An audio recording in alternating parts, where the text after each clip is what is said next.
Ah, I wish that were me. But why? Why do I wish that was me? Why do I and so many others have this fascination with Tentacles. Hello, my name is Lure. I'm an anglerfish VTuber, so I've seen my fair share of tentacles. For research purposes, of course. Right. From my research, the use of tentacles in Japanese media can be dated back to the Edo period, with pieces such as Program of Erotic No Plays by Kitawa Shigemasa. I wasn't able to find this piece, sadly. However, I did still want to mention it and credit it, as it's supposedly the earliest work of tentacles in Japanese media. Another piece from this time that I did find was Lust of Many Women on 1000 Nights by Shunsho Katsukawa.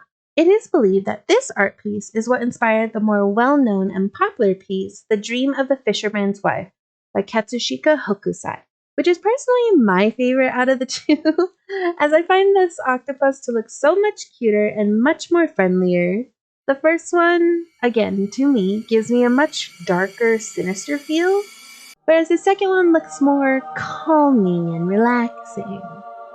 However, I don't know the context that the text gives in the first one. I can't read it, and I was unable to find a translation for it online.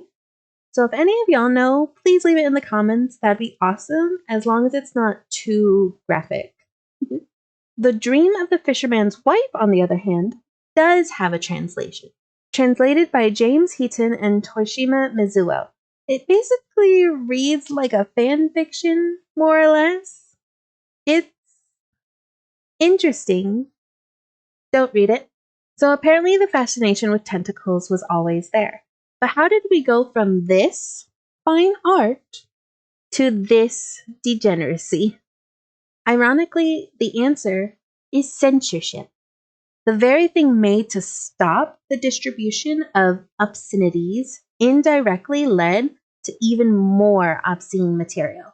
Article 175 of the Japanese Penal Code, prior to the 2011 update to include recordings, electronic or magnetic records, states, a person who distributes, sells, or displays in public an obscene document, drawing, or other object shall be punished by imprisonment with work for not more than 2 years, a fine of not more than 2.5 million yen, or a petty fine.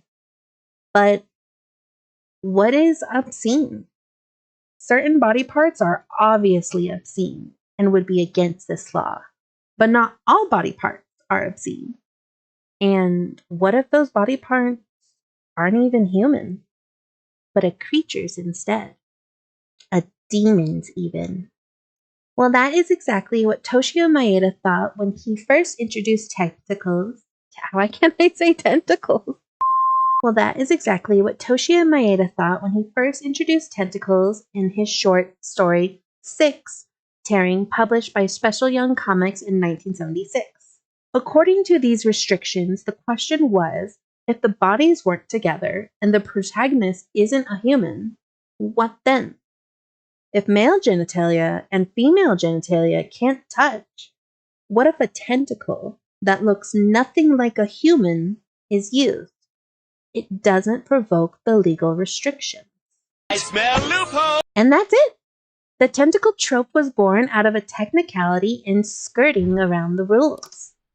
Kinda. Yes, that's why tentacles exist today in suggestive media. However, Toshio Maeda was not the first to put tentacles in suggestive manga. Earliest signs I could find come from Osamu Tezuka's The Returnees, where an alien gets a little too friendly and impregnates one of the astronauts. It's nothing too graphic, and it barely lasts one page, whereas Toshio Maeda's Legend of the Overfiend, in comparison, could be considered very, very graphic. This manga is credited as what paved the way for tentacles in suggestive manga and anime, while simultaneously giving Toshio Maeda the title of Tentacle Master.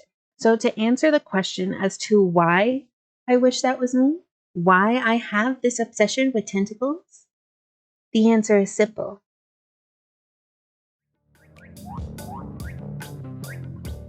I might just be a pervert. think that's the answer. Everyone's just a pervert.